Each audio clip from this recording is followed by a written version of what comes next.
for Animaniacs, and we're zany to the max. So just sit back and relax, you'll laugh or you can laugh. We're Animaniacs. Come join the Warner Brothers and the Warner Sister Dot. Just for fun we run around the Warner movie lot. They lock us in the tower whenever we get caught, but we break loose and then the moose, and now you know the plot. We're Animaniacs. Dot is cute and Yakko yaks. Wacko packs away the snacks while the plankton plays the sax. We're Animaniacs. All right, so now it's time for the recurring segment of the podcast, Buy, Rent, Burn, where we all pick a game, we bring it to the table, we all play through them separately, and then we, talk about the games and decide which, personally, of those three games we would buy, rent, or burn, if given the opportunity. The games this week, Andy has brought Cool Spot for the Sega Genesis. This was released in 1994. Justin has gone with Animaniacs for the Sega Genesis, released in 1994 as well. And I have gone with Tony Hawk's Pro Skater 2, the Game Boy Advance Edition, and that was released in 2001. So we'll start back off at the top, I guess. Andy, why don't you tell us a little bit about Cool Spot?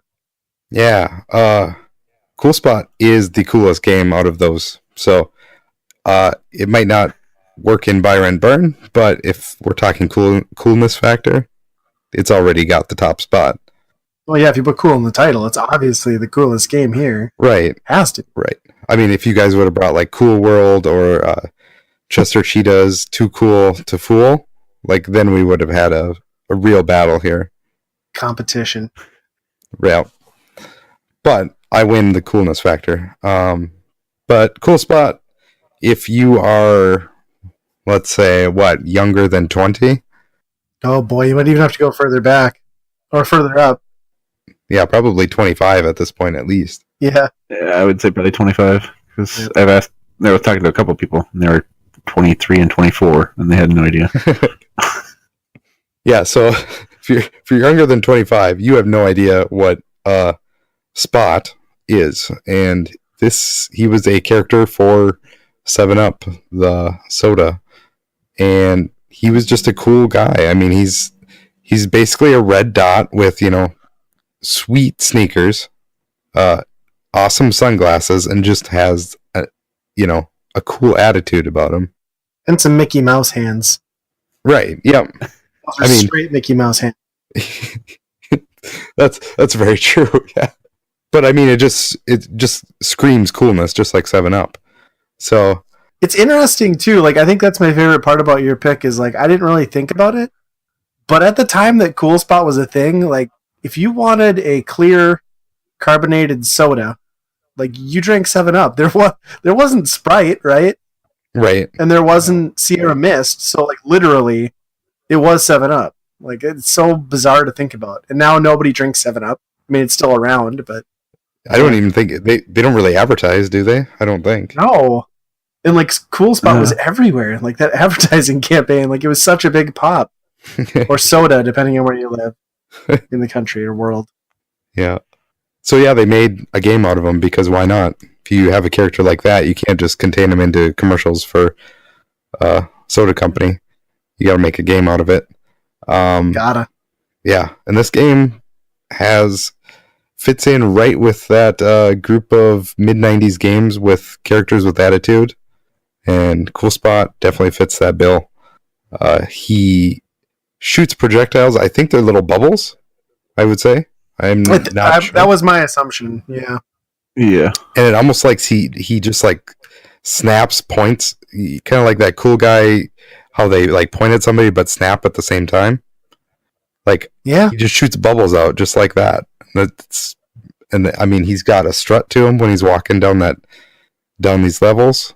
Like, you just cannot match, other than the Animaniacs, which also have that exact same strut, but same animation. But overall, I will say this game is not that great. There's a lot of enemies that are very poorly placed, and the worst thing about this whole game is how the camera reacts to how you are moving in this game. Like, it's almost like it's a second behind or something. So you go up and hit it like never keeps you in the middle of the screen. It seems like it's just like keeping you on the edges and like sort of like adjusting as you go a little bit. And it's super frustrating to be able to see things around you, to be able to make really precise platforming, especially at the very first level. There's, if you go up on the 7-Up bottle, there's like a bunch of balloons that you can go on, and it's pretty precise platforming right off the bat. And it was really tough because like halfway through your jumps, you feel like you do like a somersault, but also like speed up a little bit too, and that makes the camera all wonky too. Yeah, it is not a good platforming game in the slightest. But when I was younger, I know I rented this at least 5 times. Oh yeah, yeah. I played those games a lot. I played the one on the Game Boy constantly, but yeah, it is not not good. It looks good visually. I think like the worlds and stuff are pretty cool and the enemies, but it doesn't really fit with the like. It feels like one of those games that like, well, Virgin made this. They seem to make like every tie-in platformer game back then.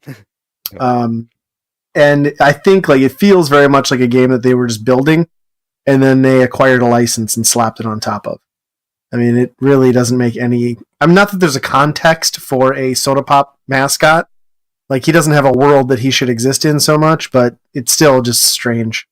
All of it. I mean, you open up on a beach level, and then you go to a dock, and all of it's miserable. Yeah. And yeah, the enemy placements, like you said, like because you can only shoot in 4 directions, down, up, left, right, but then they'll put you on like this 45-degree slope where you're walking down and enemies are running up at you, leaving you no way to hit them. Angle. You can shoot at an angle? Yeah, I think so. Pretty sure. Oh, damn. I was never able to pull it off. It's it's annoying, but I think you can, because I did it a couple times. I'm pretty I sure. resorted to jumping over them and shooting down, but then the camera screwed you because the camera sucks. But I wish I'd have known you could do angles. I didn't even think to try it. It was easier for the guys with the shells, because you could get them from like underneath sometimes and take them out right away instead of having to shoot them a bunch. Huh. It's 2 shots from underneath. But I think the game, like as far as transitioning from, like just for example, the first level or the beach, like how easy it was to just climb up the chair and whatnot, like where other games I've played, like it's annoying to try to get the next, like the angled stairs or stuff like that in Byron Burns here. This one just transitioned and you'd walk right up the angles, and sometimes when you didn't want him to, he would try to, but it felt like it was reasonably smooth for that, but gameplay wise it's kind of frustrating. Yeah. It's probably better than it has any right to be from a platformer perspective, considering it's a licensed Soda Pop character game, but Yeah, I mean, it's better than Pepsi Man and Coke Invaders. well, that's true. Coke Invaders? I think that's what it was called. That's a game? Interesting. It was like an old Atari Space Invaders clone. Oh, okay, that makes sense. Nice. Yeah. Interesting. It was... I'll give it an okay. I mean, as a kid, I definitely would have played the hell out of this and rented it, but as an adult, I think I have other games I'd rather put in. I wish I could walk like that, though. Down the street, just like flinging my arms like that. And Kind of reminds me of like, you ever watch like Weekend at Bernie's too, where he like gets revived by the music and like his corpse starts walking. He's like all leaned back, just like flopping his arms. A little bit like that. So how about Animaniacs, Justin? Yeah, Animaniacs, I mainly picked it just because of the cartoon and how much I enjoyed that as a kid. The game I played for, I think I played the Super Nintendo version though, and I don't think that got nearly as good a reviews as the Genesis version, if I remember correctly. But either way, the Genesis one is the one I picked, and I feel like an interesting game because each character has different moves that help you get through the levels, and I believe at some point too you can use their, like they can team up and do like a power move or something. I don't think I got far enough, but I'm pretty sure that was one of the things that happened too, that they could team up and do like some super move somehow. But overall, it's a side-scrolling platformer game, but puzzle in there a little bit, I suppose, too. I would say. Yeah, I think it's cool how they focus very heavily on like the puzzle mechanic, and then figuring out which of the three characters you need to use in that situation, since you get to control all three. I think that's a really cool addition. Yeah, and you need to swap out quite often because you get the different different platforms and stuff that activate by certain people. So yeah, like that robot, you have to pound them to drop them down and stuff. Yeah, I had a lot of trouble with the water, with the boat. Yeah, that boat was tricky. It is kind of fun getting to beat an elephant with a mallet, though. Yeah, he was in the way. Yeah. This Animaniacs, again, maybe if you're under 25, or if you're 25 and under, you've never seen that show, but that's probably one of the greatest after-school cartoons ever. I loved that show, and yeah, I think the game perfectly captures the spirit of the show. They bring in like all the side characters, and Pinky and the Brain are in there. I mean, all sorts of cool stuff. Mm-hmm. I loved it. I love the art style. They just kind of nailed it. It's cool. Like I like the way that they put the puzzle elements in, and like you really have to think about which character you're going to use, and play it smart. It kind of slows the game down. I mean, it's a much slower paced game than any other just straight platformer would be.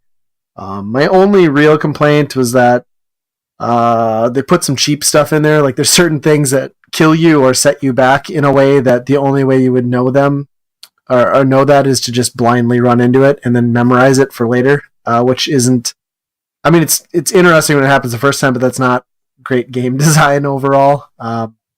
So some of that stuff kind of irritated me, and then I think like it would be a pretty challenging game back in the day before. Like I was using the Retron so I could save state, but if you can't save state and you had to just play these levels straight through and it was your first go, you're probably not getting through it without having a game over screen. Just because, I mean, again, there's so much trial and error. It's a lot to, just try to interpret. I mean, you kind of have to play through the levels and figure everything out before you could do it smoothly, I think, in one long run. Right. Yeah. I mean, it does have a password system, but that is probably the beginning of the level, which it's easy to burn through 3 lives on a level, too. Say the continue, like they don't have limited continues either, do they? I don't know. I mean, again, I save stated, so I didn't look. I continued a lot, but yeah. I mean, it's hard to fault a game of that era for something like that, though, because that's how all games were back then. I mean, you learned as you failed. I mean, I guess I probably wouldn't have thought anything of it, but, in looking at it now, you're like, wow, that would kind of suck. This would take a lot of repeated attempts to get through these. And I didn't realize that, like, because so after that opening sequence, you get to choose your stages 1 through 4, and I don't know if that's ranked on difficulty, but I didn't realize in the opening, I went straight to 4, and I assume it was probably harder than everything else.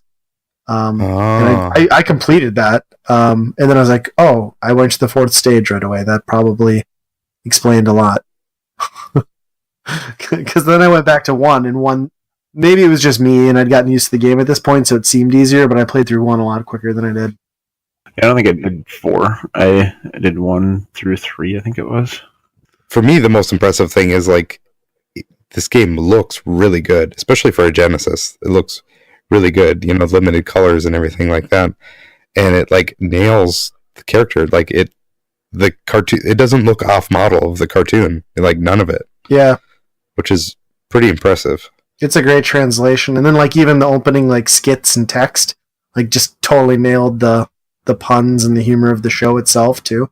It's a great representation of the brand. Yeah, for sure. The only thing, for me, the trial and error, same thing. But even, like, the puzzles seem like a little bit trial and error. So, a lot of things that Dot needed to basically, like, kiss. Right. Like, it wouldn't, like, immediately pop into my head, be like, well, that obviously I need to kiss this, Yeah. Yeah, Dot was always like the, well, nothing else worked, I guess I'll try this sort of option, and then it did. Yeah. Yeah. Yeah. Especially on the first level, they get the bird. I think it's the first level where the bird's on this like swinging thing. Like, that one, took me a long time on that one. Yeah, for that one, you think you would use like the paddle ball, to knock Yep. it away. But That fourth level boss, it's horror themed. And you fight Dracula, and like that was so tedious because you have to. I think it's like 6 hits. Basically, Dracula appears in one of 4 spots on screen, and then diagonally there's a button that hits a. You hit the button with the mallet with Wacko. Is it Wacko? Yeah, Wacko is the. Yep. Yeah, and then it drops the floor. So like if basically the objective was you had to drop the floor from underneath Dracula to like make him take a fall. But then, in order to do that, because he would move if you just try to do that straight, you had to kiss with Dot, then like cycle through Yakko to Wacko, and still avoid like fireballs and get up to the platform to hit the button. It was such a freaking chore. Like, man, that was a brutal battle. I bet I save stated that like several times, and it took me probably a good half hour to get through that. I kind of hate to admit, but yeah, that was like such a weird combination that you had to pull off, and her like kissing stuff wasn't the pattern of that, like where it floated was a little wonky sometimes, like depending on where you hit it mid jump. So it was super tedious. But she really loves Dracula, I guess, or he's got a thing for Dot. Yeah, good game though. That was a Konami title too, right? Yeah. Explains why it looks so good, I suppose. And then so I went with Tony Hawk's Pro Skater 2 again for the Game Boy Advance. So this came out kind of right at the launch, I think, or very near launch of the Game Boy Advance. That was prior to SP. It was just the standard original model, no backlighting, and they really made every effort they could to cram the 3D Tony Hawk games into the Game Boy Advance. And for the most part, they succeeded. The combo system, the controls, the moves, none of that was sacrificed. That's all intact in the game. What hampers it a bit, though, is they tried to do a 3D game or a pseudo 3D game on the Game Boy Advance. Now, there are quite a few games that tried this 3D modeling on the Game Boy Advance, but the system is limited, right? I mean, it's just kind of a souped up Super Nintendo, more or less. So it doesn't do it particularly well. So with Tony Hawk, they gave it this weird isometric view, which really kind of makes it difficult when you're trying to navigate the level to do runs or complete certain objectives. It also makes it difficult to fully nail landings, especially if you're spinning it all in the air. I mean, you get a dot for your shadow, so you kind of know where you're coming down. But I think that makes it a little tough. And then they also tried their best to cram in, another iconic piece of the Tony Hawk series, and that's the soundtrack. Obviously, there's no licensed music or full like backing tracks like there are on the console games, but they tried to do like MIDI soundtracks, and they're just kind of not the best songs. Some of them are super obnoxious, in fact. But I mean, it is Tony Hawk 2. They've got all the level objectives, the hidden areas, the secret areas, the gameplay. Once you wrap your head around the slightly different view, it's a mostly enjoyable experience. But playing it now again, I had this game. This was my very first game on the Game Boy Advance. Playing it now again, like it's a little rough to go back to because of that isometric view and your limited view of the courses or areas to skate in general. There's a lot of environmental falls and camera issue falls that happen because of that. But still, to me overall, it's technically amazing, super impressive that it was ported in this condition to the humble Game Boy Advance, I guess. Yeah, I was very impressed with how much of that game is actually true to life in that cartridge.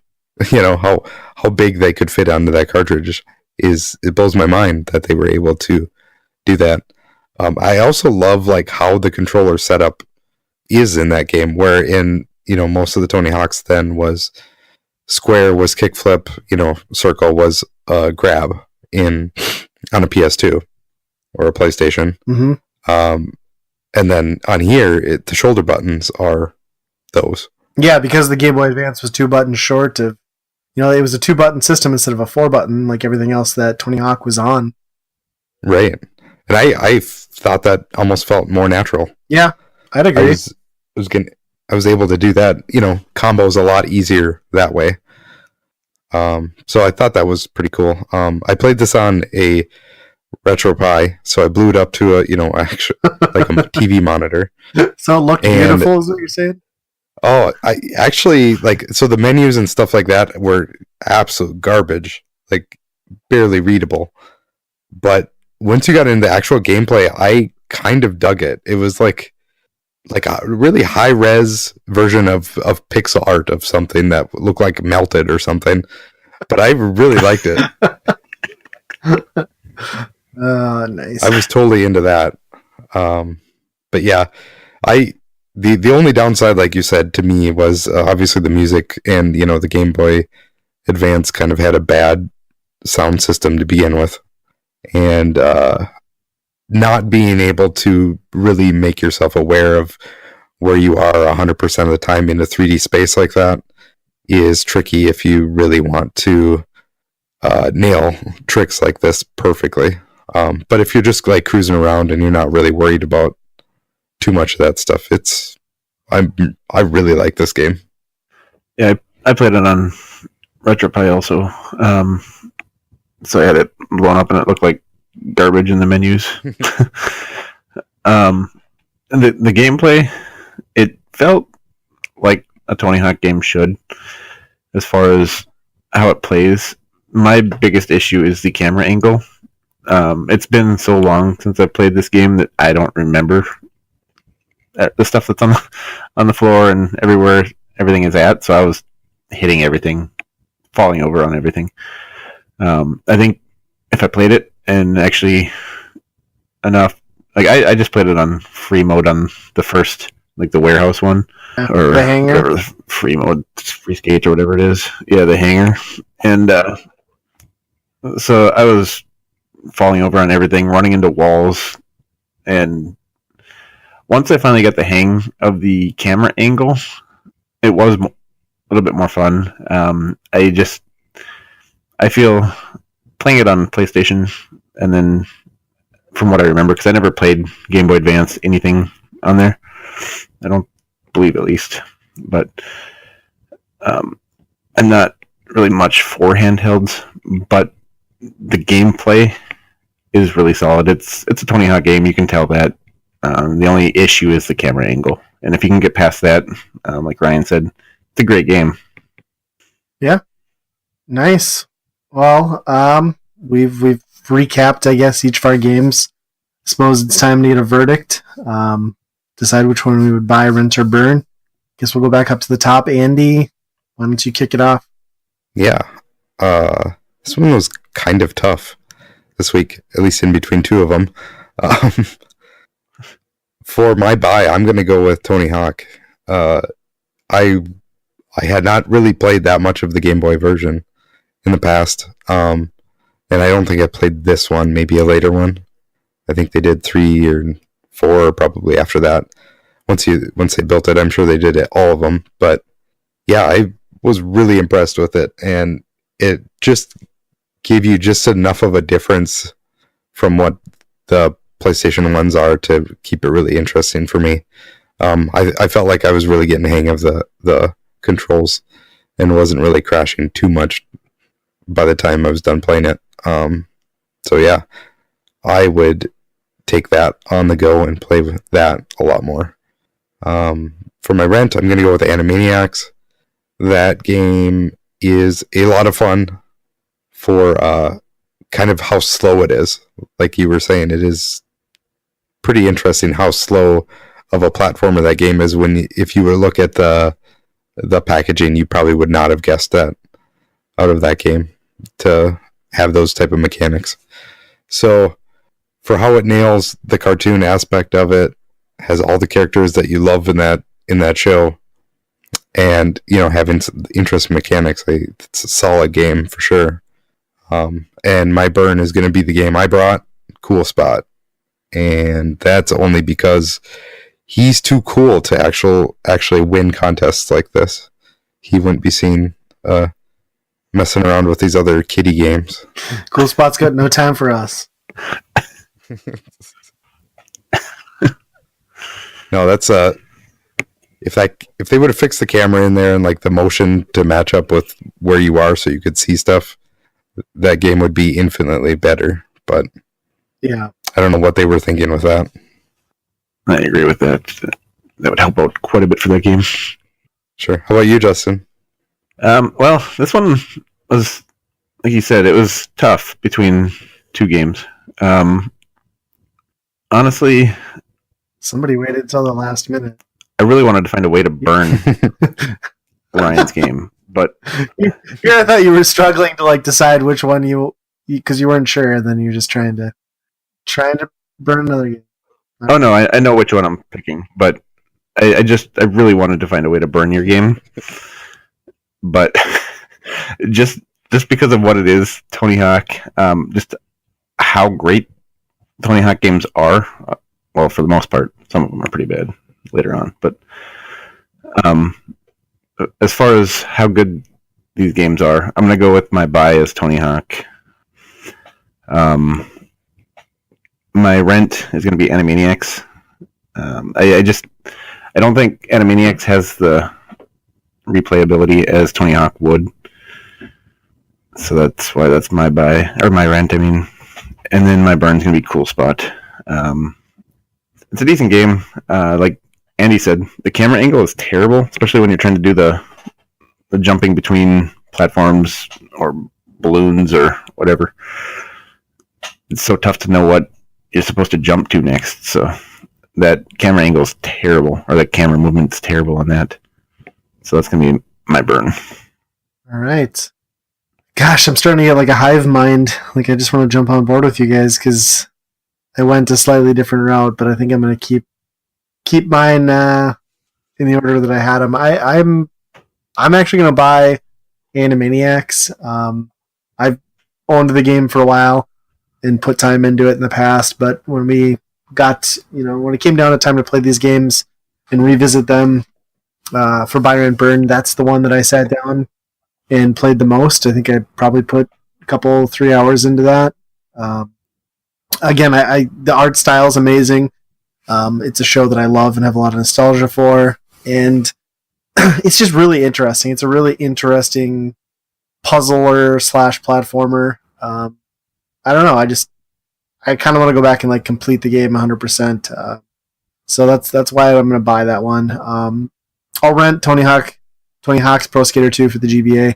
I think this is an excellent game for what it is on the Game Boy, and actually, I played probably dozens and dozens of hours on this back in the day when I had a Game Boy Advance. But Tony Hawk's Pro Skater 2 for the PlayStation / Dreamcast, either version, is my favorite Tony Hawk game of all time, and I just prefer those versions better, I guess. I'd rather play it on those platforms, so that's why I would just rent this one. And then I'm going to burn Cool Spot because, I don't know, it's just a very mediocre platformer, like we talked about. It was back in the mascot era, platforming mascot era, of the 16-bit generation, and it's just kind of a casualty of that. When there's a million games like this, they can't all be good, and that is definitely the case here. As long as we're clear, cool and good are not, they don't have to be on the same plane, right? Right. It could be referring to the temperature of Spot. Because you want to keep your soda cool. Maybe he isn't that cool. He's got sunglasses. Maybe that was the whole point, was you're supposed to get him to like a bucket of ice at the end of the game. You can cool him down. He's too hot.